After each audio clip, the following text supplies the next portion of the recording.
저강도 전쟁이 계속 되고 있었는데 최근에 이제 007 영화 삐삐.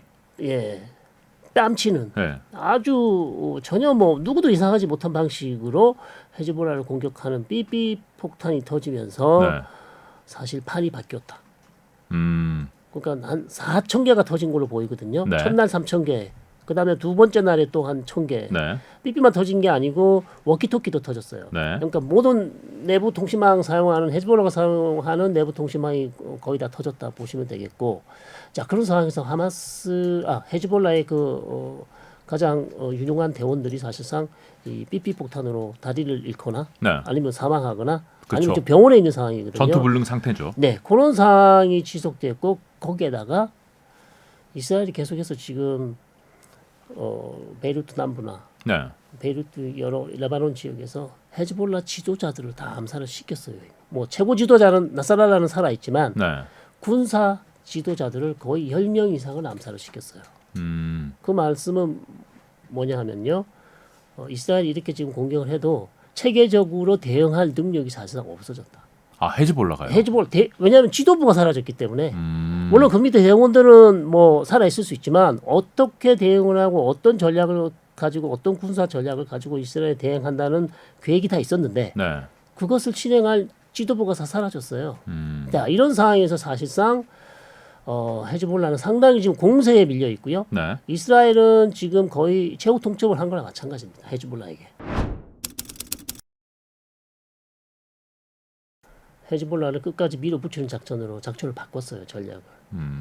자, 왜냐하면 네. 일단 삐삐 폭탄으로 이보다 더 좋은 기회가 없다.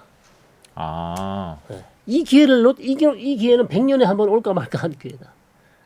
절대 이 기회를 놓치지 말고 이번 기회에 끝까지 밀어붙여서 헤즈볼라를 굴복시키거나 네. 아니면 헤즈볼라가 전혀 우리는 굴복하지 않겠다. 우리가 지금 이스라엘의 기습 공격에 상당히 큰 타격을 입었지만 우리는 끝까지 장렬히 전사하겠다. 네. 전면전도 불사하겠다. 그러면 오케이 전면전 하자. 이게 지금 이스라엘의 작전입니다. 하마스와의 전쟁은요. 네. 사실상요. 끝났다고 보셔도 돼요. 아, 거기는 이제 끝났다. 네, 실질적으로. 거의 실질적으로 끝났다고 보시면. 그리고 가자 지구에서 가장 잘 싸우는 부대를 이미 2주 전인가요? 1주 전에 북쪽에 배치를 했어요. 네. 그러면 자신들의 전선은 이제 북쪽이다. 네. 오, 헤즈볼라를 괴멸시키면 그러면 이스라엘은 거기서 작전을 끝낼까요? 지금 이런 식으로 진행이 되다 보면 사실 중동 지역에 네. 이스라엘이 사이 안 좋은 사람들이 많이 있는데 여기저기에 네. 가자 지구를 저렇게 밀어버려가지고 하마스를 거의 괴멸시켜버렸고 네. 헤즈볼라하고 이렇게 기회를 잡았을 때 끝까지 밀어붙이고 네. 국경을 넘어서 그럼 다음은 누구지? 다음은 아직 뭐 정해진 건 없으나 네. 다음은 이제 이란이 어떻게 나오냐에 따라 달려 있죠. 지금 이스라엘의 분위기는 끝까지 가자 뭐 이런 건가요? 일단 헤즈볼라는 끝까지 갈 수 있는 분위기지만 이란은 계속해서 지금 인내 전략을 쓰고 있잖아요. 네네. 헤즈볼라가 이렇게 당하고 있는데도 뭐 연대를 표시하거나 적극적으로 개입하겠다는 얘기를 하고 있지 않습니다. 자, 이런 상황에서 이스라엘은 뭐 이보다 더 좋은 상황이 있을 수가 없죠. 그렇군요. 근데 돌아가서 다시 생각해 보면은 갑자기 굉장히 오랫동안 공들인 작전이었을 것 같은데 삐삐를 헤즈볼라 조직원들에게 이렇게 침투시키는 작전이 갑자기 이 시점에 이걸 폭발시킨 이유가 뭘까요? 왜냐하면 일단 2006년에 이스라엘하고 헤즈볼라하고 전쟁을 했었습니다. 네. 그게 이제 일종의 뭐 제2차 레바논 전쟁이라고 부르고 있는데요. 네. 그 이후에 사실상 헤즈볼라가 이스라엘을 그렇게 심각하게 괴롭힌 적이 없어요. 네. 도발을 한 적이 없습니다. 20여 년간. 네. 네. 뭐 도발하지 않은 상황에서 이스라엘이 이 아끼는 폭탄 아주 중요할 때 필요할 때 써야 되는데 네. 아껴둔 거죠. 킵해 놓은 건데 이번에 이제 갑자기 터트리는 이유 중에 하나는 일각에서는 헤즈볼라 대원들이 이게 이스라엘이 숨겨놓은 폭탄 즉 삐삐가 조금 느낌이 쎄하다. 아, 네. 발각되었을 수 있다. 발각됐을 수 있다. 아, 그래서 이거는 네. 지금 터트리지 않으면 못 터트린다라는 못 생각을 터트린다. 이스라엘이 했을 수 있다. 급하게 좀 더 킵해서 정말 더 아주 결정적인 순간에 쓸 수 있었다. 왜냐하면 예를 들어서 전면전 상황에서 쓸 수 있는 것이죠. 그렇죠. 자, 전면전이 나지 않은 상황에서 조금 급하게 사용할 수밖에 없었던 배경은 역시 발각될 우려가 있었고 긴급 회의에서 발각되면 사실 쓸 수 없잖아요. 그렇죠. 예, 빨리 터뜨렸다. 최고의 효과를 내지는 못했지만 그래도 90% 이상 효과를 냈고요. 그렇죠. 자, 이 상황에서는 뭐 이스라엘은 끝까지 밀어붙이는 게 최선이라고 판단했겠죠. 아, 그래요. 근데 이제 그 항상 이제 중동 이스라엘 관련 뉴스를 들으면서 좀 궁금했던 게 사실 헤즈볼라는 그냥 무장 세력이고 네. 레바논은 국가잖아요. 레바논 남부에 이제 헤즈볼라가 있는 거잖아요. 이번에도 뭐 어떤 피해가 발생했다, 레바논에 어떤 민간인들이 얼마나 죽었다 이런 뉴스들이 이제 레바논 뭐 보건 장관 이런 사람들 입을 통해서 나오는데 네. 레바논하고 전쟁하는 거 아닌가요? 이거? 둘 사이 관계는 뭔지 자 정확하게 말씀을 드리면 헤즈볼라는 사실상 우리가 옛날에는 국가 안의 국가라고 그런 표현을 많이 썼습니다. State within state. 네. 그러니까 국가 안에 작은 국가예요. 음. 그러니까 국가 안에 또 다른 국가가 있는 거죠. 네. 그러니까 레바논은 국가가 사실상 터치할 수 없는 고유한 영역이 있는 것이죠. 네. 그렇게 표현을 했었는데 지금 레바논의 상황은 그보다 더한 상황입니다. 옥상옥이다. 헤즈볼라가 레바논 국가 위에 있다. 다시 말씀드리면 레바논에 정규 군이 있습니다. 네. 레바니즈 아미 포스 LAF라고 쓰는데요. 헤즈볼라보다 훨씬 병력도 훈련이 덜 돼 있고 무기 체계도 더 나쁘고 네. 전투력도 떨어지고 별 할 수 있는 게 없어요. 네. 그러니까 헤즈볼라가 훨씬 강력한 군대입니다. 아니 뭐 헤즈볼라와 레바논 군관, 레바논 정부와의 관계는 그럴 수 있을 것 같아요. 네, 네. 뭐 근데 사실 이스라엘이 폭격을 한 건 정확하게 말하면 헤즈볼라를 뭐 타겟으로 했겠지만 레바논 국경 내에 있는 레바논 국토를 폭격한 거잖아요. 네. 그럼 레바논이 정부 입장에서는 가만히 있을 수 없는 가만히 입장. 있을 수 없죠. 비판을 하지만 레바논이 쓸 수 있는 무기가 별로 없습니다. 전투기라든지 전력이 없다. 예, 탱크라든지 이런 것들을 통해서 이스라엘의 어떤 무자비한 공격을 막아낼 수 있는 능력이 없어요. 예. 그래서 그냥 말로 비난만 할 수 있을 예, 뿐이다. 규탄만 할 뿐이지 사실상 무력을 사용해서 이걸 막을 수 있는 수단이 없습니다. 자, 그래서 이제 헤즈볼라가 항상 얘기가 우리가 레바논을 지켜주는 수호자다. 이스라엘의 공격으로부터. 네. 그게 레바논 헤즈볼라의 정당성이었거든요. 네. 근데 그게 지금 무너진 상황이잖아요.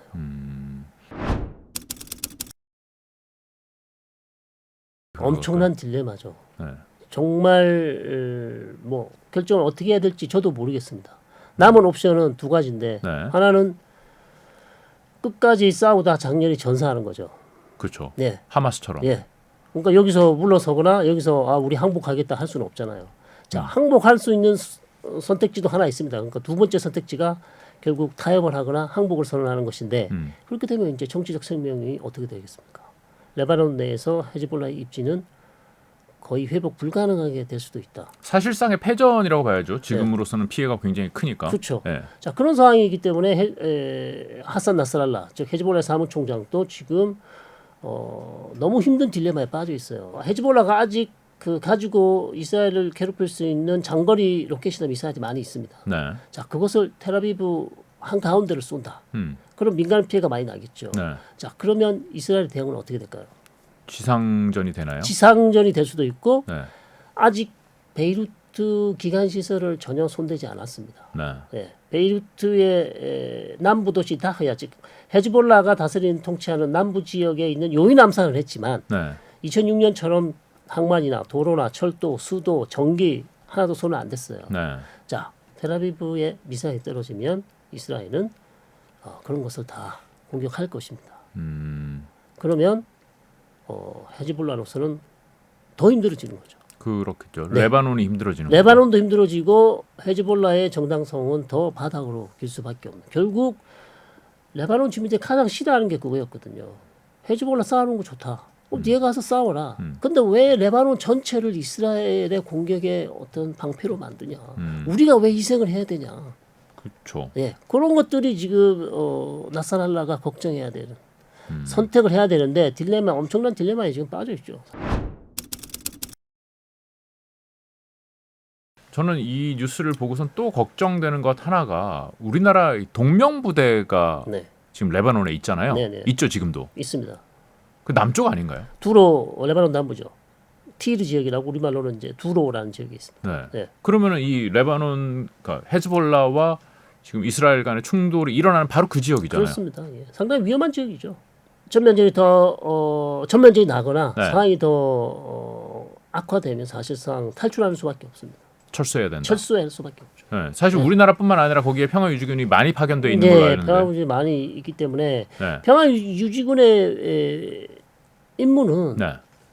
무력 충돌을 막는 거지. 네. 무력 충돌이 일어난 것을 그것을 다시 어떻게 평화유지군이 뭐 할 수 있는 건 없거든요. 거기에 개입할 근거가 없어요. 그렇죠. 직접 이스라엘군과 전쟁을 할 수도 없고 직접 헤즈볼라와 전쟁을 하는 것도 그러니까. 목적이 아니죠. 누구 편을 들 수도 없는 거고 네. 거기서 뭐 중재를 한다 할 수도 있는 것도 할 수 있는 것도 아니잖아요. 그렇죠. 그러니까 일단 대피 계획을 이미 저는 세운 걸로 알고 있습니다. 아. 네, 이미 오래전에 대피 계획을 세웠고요. 대피 계획을 이제 실행하는 것 자체가 상당히 이제 유엔하고 또 협의를 해야 되는 것이고 유니필입니다. 그래서 유엔 평화 유지군으로 가 있기 때문에 철수를 하면 다 같이 철수를 하든지 그쵸. 아니면 누가 먼저 하든지 여러 가지 이제 시나리오별로 이제 계획이 짜여져 있겠죠. 지금 이스라엘은 전쟁을 원하는 거죠. 이스라엘은 전쟁을 원한다기보다도 네. 더 이상의 헤즈볼라와 힘을 빼는 소모전이 본인한테 불리하다고 판단을 했고 네. 판세를 뒤집어서 죽이 되든 밥이 되든 여기서 단판을 짓겠다는 네. 겁니다. 그러니까 우리를 위에서 네. 괴롭히는 헤즈볼라, 남쪽에서 괴롭히는 하마스 네. 이번에 싹 깨끗이 정리하고 우리 편하게 지금 고생하더라도 나중에 편하게 살 수 있는 그 토대를 만들자. 정확한 표현이십니다. 예, 왜냐하면 지금 하지 않으면 5년 뒤에 한다고 치면 네. 헤즈볼라의 무기는 더 좋아질 것이고 이스라엘이 받을 피해는 더 커지잖아요. 네. 그러니까 지금쯤에서 정리를 해야 된다는 거죠. 즉 인질 협상을 하게 되면 가자지구 전쟁이 끝나고요. 네. 가자지구 전쟁이 끝나는 순간 나타냐후 총리와 연정 파트너들이 특히 구구파들이 연정을 탈퇴하겠다고 선언한 게 있어요. 네. 그러면 연정이 무너지면 결국 어떻게 됩니까? 총선으로 가야 됩니다. 그렇죠. 자, 그런 것들 정치적인 본인의 정치적 이득이 있기 때문에 어찌 보면 지금 인질 협상을 질질 끌어왔고 네. 자, 그러다 보니까 헤즈볼라하고 이제 전쟁을 막을 수가 없는 거죠. 헤즈볼라는 가자지구 전쟁이 끝나면 이스라엘을 공격하지 않겠다고 한 적이 있거든요. 아 그래요? 네, 한 적이 있습니다. 근데 이걸 다 무시하고 결국 헤즈볼라가 지금 이제 뭐 전면전 상황이 된 상황이고 현재로서는 그래서 이 전쟁이 이스라엘로서는 멈추지 않을 겁니다. 지금 말씀을 듣다 보면은 그러면은 가자 지구의 전쟁이 끝나더라도 헤즈볼라와의 전쟁을 계속하게 된다면은 네. 그러면은 이스라엘의 정권의 안정은 네. 유지된다는 건가요? 그렇죠. 가자지구 전쟁은 반대하는 사람이 많지만 네. 헤즈볼라의 전쟁을 오히려 찬성하는 사람들이 많을 수 있어요. 왜냐하면 11개월 동안 레바논과 이스라엘 국경 5km 내에 있는 모든 이스라엘 주민이 다 대피를 해 있습니다. 네, 네. 그러니까 본인 집에 돌아갈 수가 없어요. 네. 집이 또 많이 망가졌어요. 헤즈볼라의 공격에 7만 명, 8만 명 정도 인구가 자 이런 상황에서 이스라엘 여론은 주권 가진 국가가 헤즈볼라가 우리 북부 지역을 이렇게 유린하고 있는데 어떻게 아무 조치를 하지 않냐? 이건 말이 안 된다. 아 가자 지구 전쟁하고는 좀 다른 다른 생각. 양상이에요. 네. 아 그러니까 내부에. 실제로 가자지구 전쟁은 이스라엘하고 하마스의 전쟁인데 네. 헤즈볼라는 사실 별 문제가 없는데 본인이 하마스를 돕겠다고 선제 공격을 한 거 아닙니까? 네. 거기에 대해서 이스라엘은 대응을 한 것이고 자 그러다가 이스라엘 주민들이 더 이상 북부 살 수 없게 돼서 중부 지방으로 다 이주를 했고요. 근데 이스라엘 북부 마을이 거의 다 망가졌어요. 로켓 공격에 네. 집이 불타거나 아니면 로켓 공격에 잔디에 불이 붙어서 피해가 있겠죠. 예, 피해가 많은 상황인데 이거를 10개월, 11개월 동안 이스라엘 정부가 방치를 했단 말이죠. 그러니까 이스라엘 국내 여론은 사실상 헤즈볼라와의 전쟁은 어느 정도 정당성이 있다 이렇게 보고 있죠. 그럼 네타냐후에게는 이건 아주 좋은 기회네요. 그렇습니다. 오히려 본인이 까먹은 지지들을 다시 올릴 수 있는. 그래서 헤즈볼라를 완전히 제압한다면 아마 지지도가 더 나올 수 있죠. 네. 뭐 말씀하신 대로 이란 이 지역에서 굉장히 중요한 이란은 지금 뭐 인내를 하면서 네. 좀 끌려 들어가지 않으려고 노력하는 것 같아 보이고 네. 미국은 지금 하마스와 전쟁 끝내려고 하는 것 같은데 갑자기 저 북쪽에서도 또 전쟁이 일어날 것 같으면은 굉장히 곤혹스러울 것 같은데요. 네. 특히 바이든 대통령이 11월 선거에 만약에 나간다면 네. 힘이 생기지만 아 그렇죠. 예, 이미 포기한 상황에서 이미 몇 네. 달 있으면 끝날 이미 대통령 얘기를 끝난 대통령의 말을 누가 듣겠습니까? 네타냐후는 별로 신경 쓰지 않는다는 거. 신경 쓰지 않습니다. 그러니까 뭐 나타냐후 총리는 또 얼마나 머리가 좋은 총리입니까? 인물이기 때문에 네. 더 이상 미국이 아무리 바이든 대통령이 지금 뭐 휴전, 전쟁 중단, 헤즈볼라와의 확전 안 돼 얘기를 하고 있지만 전혀 지금 통하지 않고요. 모든 것이 이스라엘이 계획한 대로 차근차근 스텝 바이 스텝 진행되고 있습니다. 아, 그래요. 네. 일단 해리스 대통령이 되면 이스라엘 관계는 조금 어려워지겠죠. 무슨 뜻인가요? 민주당은 사실상 나타냐후 총리를 좋아하지 않아요. 네. 특히 이제 바이든보다도 훨씬 해리스는 나타냐후 총리와 관계가 좋지 않기 때문에 네. 양국 관계는 조금 어려워질 것이고 전쟁 중단하라는 그런 해리스 대통령이 압박을 많이 받을 것입니다. 네. 그렇다면 거기에 나타냐후 총리가 어떻게 대응하느냐에 따라서 네. 중동 지역의 정세가 이제 결정이 되겠죠.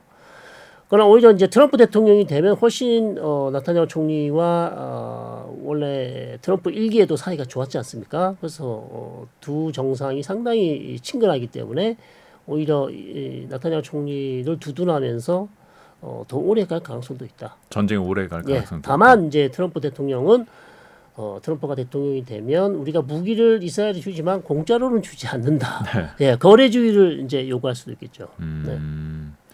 지금 미국 쪽에서는 반 이스라엘 뭐 정서가 조금 올라가는 것 같다라는 뉴스도 나오고 있는 것 네. 같은데요. 그것이 별 관계가 없을까요?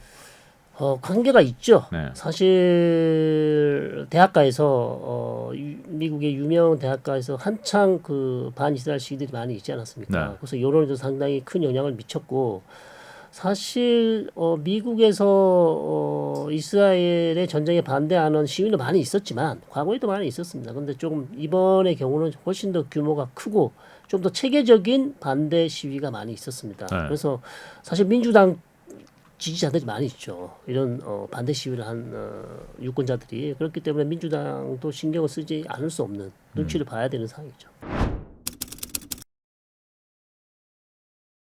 지금 이제 중요한 이제 키 플레이어가 이란인데 이란도 분명히 대선을 기다리고 미국 대선을 기다리고 있을 거란 말이죠. 예. 그 해리스가 되든 트럼프가 되든 이란은 어떻게 행동하게 될까요? 자, 이란은 저는 해리스가 되면 결국 핵 협상을 또 할 겁니다. 음. 예, 이란이 지금 핵 문턱 국가고요. 뭐 2주, 3주 내에 핵탄두를 만들 수 있는 수준까지 와 있고 결국 가장 꺼야 될 급한 불이 바로 핵 협상을 재개해서 이란이 더 이상 핵 개발을 하지 않도록 막아야 되는 그런 막중한 임무가 기다리고 있는 것인데 네. 누가 더 나을 것인지 모르겠어. 트럼프 역시도 대통령이 되더라도 본인이 사실 2018년 일방적으로 오바마가 체결한 핵협정을 일방적으로 탈퇴를 했습니다. 그렇죠. 깨고 나왔죠. 네. 그래서 이란이 상당히 지금 불쾌한 여전히 이제 불쾌감을 가지고 있는 것이기 때문에 그러나 트럼프 대통령이 되더라도 결국 이란과의 좀 대화 노선으로 가야 된다. 일기와는 좀 다른 좀 유화된 정책을 볼 수 있을까? 이제 그게 이제 가장 궁금하고요. 네. 가장 그렇게 됐으면 좋겠지만 실제로 그렇게 될지는 가봐야 하는 것이고. 그래서 두 대통령 중에는 저는 좀 대화적으로 이란 문제라든지 중동 전체적인 문제를 풀 수 있는 대통령 역시 해리스 민주당 쪽이다. 그렇게 이제 볼 수 있겠습니다. 그러니까 이란은 지금 앞서 말씀하시기로는 이제 이 전쟁에 끌려들지 않기 위해서 사실은 자기가 다 자신들이 그 지원하던 군사 세력인데 네, 하마스도 네, 그렇고 네, 헤즈볼라도 네, 그렇고 네. 지금 이제 전쟁의 상황에서 이 우리까지 같이 전쟁의 당사자가 될 수가 없다는 것 때문에 참고 있는 거잖아요. 네. 그렇죠? 그런데 이 참고 있는데 이 대선이 딱 이렇게 결과가 나왔다 네. 했을 때 만약에 뭐 이란이 원하는 대통령은 해리스라면 아무래도 협상 파트너가 되기도 더 좋을 것 같기도 하고 만약에 그렇지 않다면은 지금까지는 이렇게 참아왔는데 그 태도를 바꿀 수도 있을까요? 그것은 역시 미국에 달려 있죠. 미국이 선출된 대통령이 이란에 어떤 제스처를 취하느냐에 따라서 예. 유화적이지 않다 하면은 예, 만약에 트럼프가 들어와서 유화적이지 않다 하면은 그러면 진짜 한번 붙어보자 이렇게 나갈 수 있다는 건가요? 물론 뭐 사실상 이란이 군사력이 아무리 뭐 다른 국가들에 비해서 낮지만 네. 미국과의 전면전하는 것은 여전히 이제 사실상 어려운 것이고 자 그런 측면에서 트럼프가 예를 들어서 선출됐을 때 대화의 손짓을 좀 내밀지 않고 계속해서 강경 자세로 나간다. 네.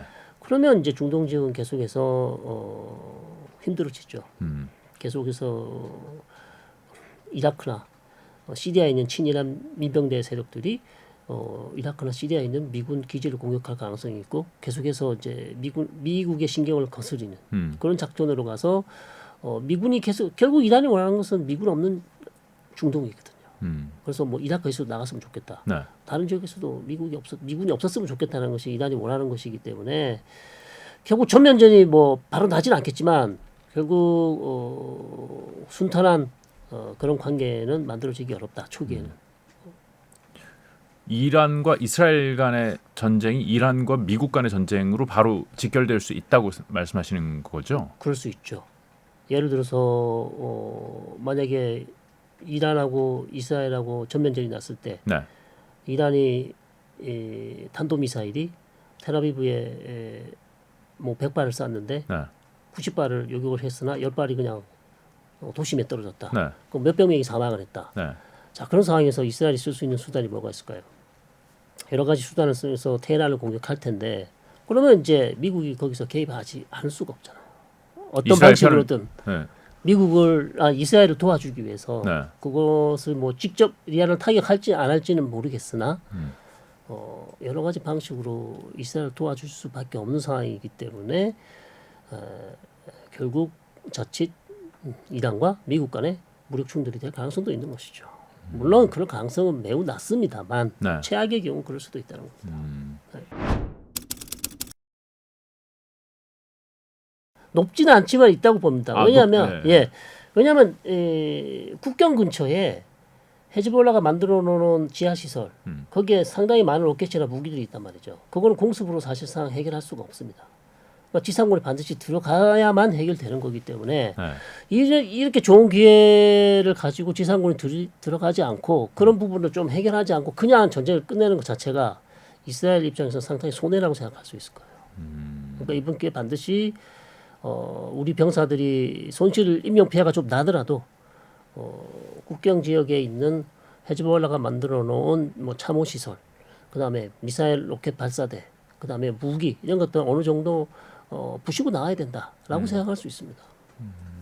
그렇군요.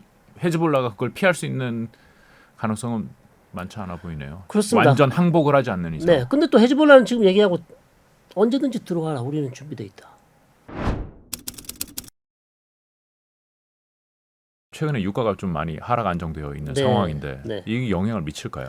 뭐 미국하고 이란하고 뭐 상당히 뭐 전면전 양상으로 간다든지 아니면 뭐 호르무즈 해협이 갑자기 이란을 막는다든지 이런 최악의 경우가 아니고서야 뭐 그렇게 유가가 크게 뛰거나 또 뛰더라도 단기간 내려오지요. 계속해서 높이 올라간 유가가 쭉 유지될 가능성은 별로 없지 않나 이렇게 보는 것이죠. 그래요. 알겠습니다. 여기서 제가 오늘 여쭤보지 않은 중요한 우리가 눈여겨봐야 할 주목해야 될 사안이 또 있을까요? 전체적인 큰 그림을 한번 말씀드리면 네. 지금 여러분께서 보고 있는 중동은 사실 이란이 키워온 대리조적 시아파의 세상이에요. 판이 바뀌었다. 네. 자, 옛날에는 79년 그다음에 이후에 네.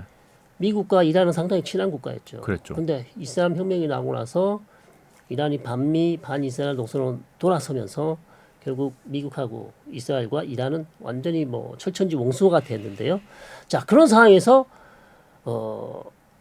중동 지역에 있는 시아파 사람들이 상당히 탄압과 차별과 배제를 받아왔습니다. 레바논에도 시아파가 그랬고요. 네. 예멘에서도 있는 자이디 시아파도 그랬고요.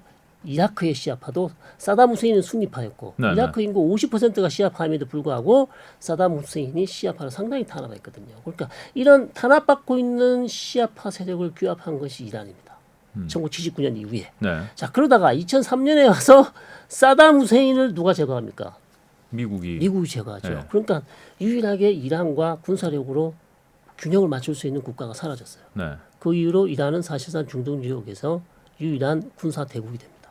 그렇죠. 그러니까 완전히 이단 세계가 된 거죠. 네. 자 그런 상황에서 결국 걸프 아랍 국가들이 가장 두려워하는 국가가 누굽니까? 사우디가 가장 두려워하는 국가, 아랍에미리트가 가장 두려워하는 국가는 이스라엘이 아니고 이란이거든요. 네. 자 그래서 이란이 지금 이 많은 대리 조직을 가지고 중동 지역을 마음대로 할 수 있는 상황이에요. 어느 정도까지. 자 거기에 대응해서 순리 국가들은 지금 미국하고 협력하거나 이스라엘하고 협력해서 이란의 위협을 상쇄시키기 위한 그런 지금 판세라는 거죠.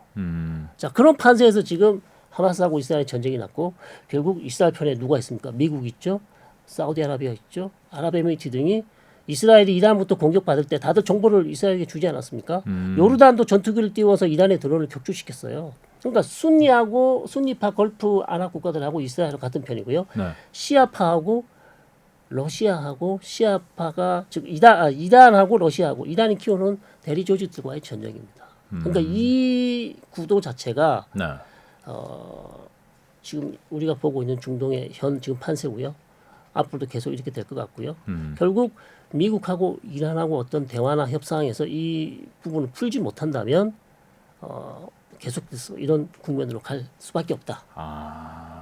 그럼 결과적으로는 이란이 친미 국가가 돼야 되겠군요. 그렇습니다. 79년 이전으로 돌아가면 돼요.